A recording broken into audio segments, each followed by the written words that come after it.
Hello friends, today I am Vinit Vasist tell you about that poem Poetry Unit 10 The Seven Ages by William Shakespeare.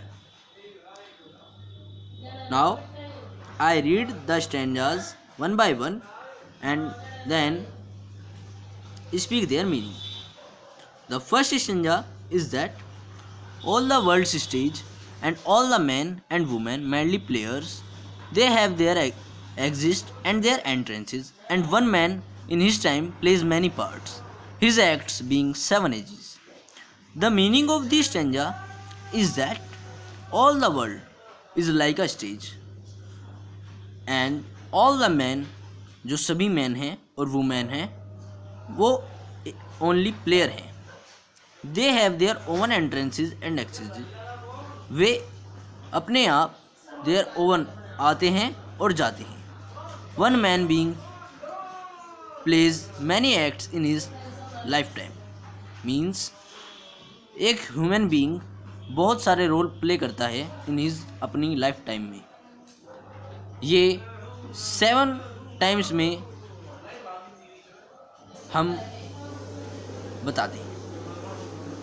Now, the second stanza is that at first the infant marveling and pucking in the nurse's arms, then the whining schoolboy, and with his extactual and sign morning face, creeping like a snail, unwilling to school, and then the lover sighing like furnace, with a woeful ballad made to his mistress' eyebrow. The meaning of this stanza is that the first act is of an infant. जो उसका first act होता है वो एक बच्चे के रूप में होता है, स्मॉल चाइल्ड के रूप में. He cries and vomits in the nurse arms. वह रोता है और चिल्लाता है नर्स की बाहों में. और अपनी सेकंड लाइफ में एक्ट में वह स्कूल में जाता है. He has his satchel and his face glows in the morning. और उसका फेस सुबह ग्लो करता है. But he creeps unwilling to school like a snail. लेकिन वह स्कूल जाने के लिए बहुत चिल्लाता है, रोता है जैसे कि एक snail. In the third part, अपने थर्ड पार्ट में वह प्ले करता है एक रोल एक लवर का, who sigh like a furnace. He has a sad song.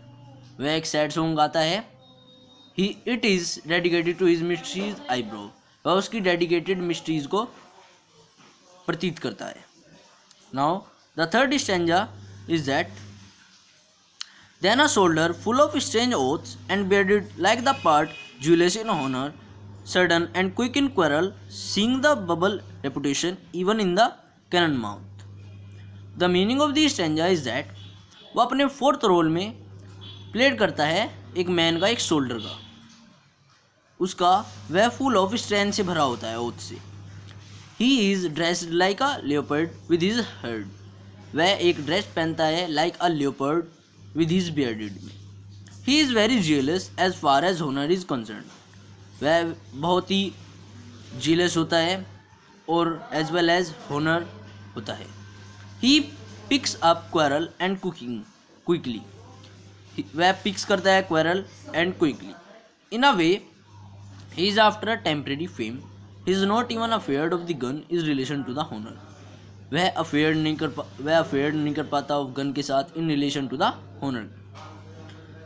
The fourth stanza is that and then the justice in fair round belly with good स्कैपन line with eyes several and beard of formal cut full of wise saws and modern instances and so he plays his part. The meaning of this stanza is that वो अपनी fifth role में stage करता है man life का of as a justice. Physically speaking he has a fairly round abdomen having fat around. वह full of fat से होता है, मतलब उसका चारों ओर पेट के आसपास फैट होता है. Looking like a fat chicken. देखने में ऐसा लगता है जैसे एक फैट चिकन हो. He has very several eyes. उसकी बहुत ही सेवरल आइज हो जाती है. His beard is a cut in the formal eyes. इसकी बियर्ड एक कटी होती है फॉर्मल स्टाइल में.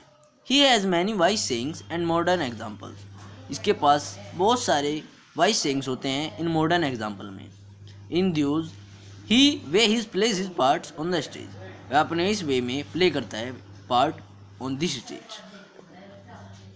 The meaning of the sixth stanza is that the sixth age shifts into the learned and slippered pantaloon with spectacles on nose and pouch on side.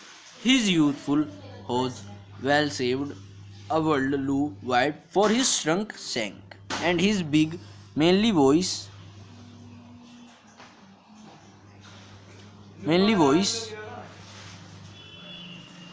turning again toward childish treble, pipes and whistles in his sound. The meaning of this stanza is that अपनी वह sixth stage में man becomes lean and lanky हो जाता है। He is then a funny, वह एक funny old man हो जाता है जो पहनता है चप्पलों को, ट्राउजर्स पहनता है डाउन इट्स वेस्ट। वह चश्मा पहनने लगता है नोज पर and a soft fold of loose skin hands, और उसकी स्किन लूज होने लगती है अराउंड हिज बॉडी में। Now he wears clothes of his young age, now अब वे पहनता है clothes of his young age के। These are too loose to his body, वह उसकी जो अब की स्टेज होती है उस पर फिट नहीं आती। As he has grows weak and his legs have shrunk greatly, वह अब बूढ़ा होने लगता है, कमज़ोर होने लगता है एंड लेग्स बहुत ही पतलियाँ हो जाती है। हिज वॉइस बिकम होर्स, इसकी वॉइस बहुत ही होर्स हो जाती है। When he speak his gives out a piping sound like a child treble, वह स्पीक बोलता है और gives a peeping sound like a जैसे एक चाइल्ड होता है। Now the last stanza of that poem is that last scene of all that ends the strange even full history is second childness and merry oblivion, sense teeth, sense eyes, sense taste, sense everything. The meaning of this stanza is that friends, the last skin, वह अपनी last stage में of all man extreme old age, वह उसकी आखिरी old age होती है जिसमें बहुत ही ज़्यादा वेरी वेरी वीक हो जाता है और बहुत ही ज़्यादा ओल्ड मैन हो जाता है। It is the last one and bring man's everything history to a close, वह उसकी ऐसी स्टेज होती है जहाँ पर उसकी इवन फुल हिस्ट्री, पूरी हिस्ट्री ऑफ लाइफ की क्लोज होने लगती है। It is of sound childness, उसकी जो आवाज़ें होती है वो चाइल्डनेस, चाइल्ड में कन्वर्ट होने लगती है, मतलब उसका बिहेव पूरा बच्चों की तरह हो जाता है। Man in this stage becomes forgetful, और इन दिस स्टेज में वह बिकम फॉरगेटफुल हो जाता है। ही हैज़ नाइदर टीथ, उसके कोई दांत नहीं रहते, और आइज़ टीथ दांतें भी नहीं रहती, और एनीथिंग और कुछ भी नहीं, वर्थ फॉर नेम, उसे यहाँ तक कि अपना नाम भी ध्यान नहीं रहता। तो फ्रेंड्स, हमारा आज की पोइट्री समाप्त होती हुई, और यदि आपको हमारी ये पोइट्री अच्छी लगी है तो आप हमारा चैनल सब्सक्राइब कीजिए और हमें लाइक भी कीजिए और शेयर कीजिए इस वीडियो को। Thank you friends.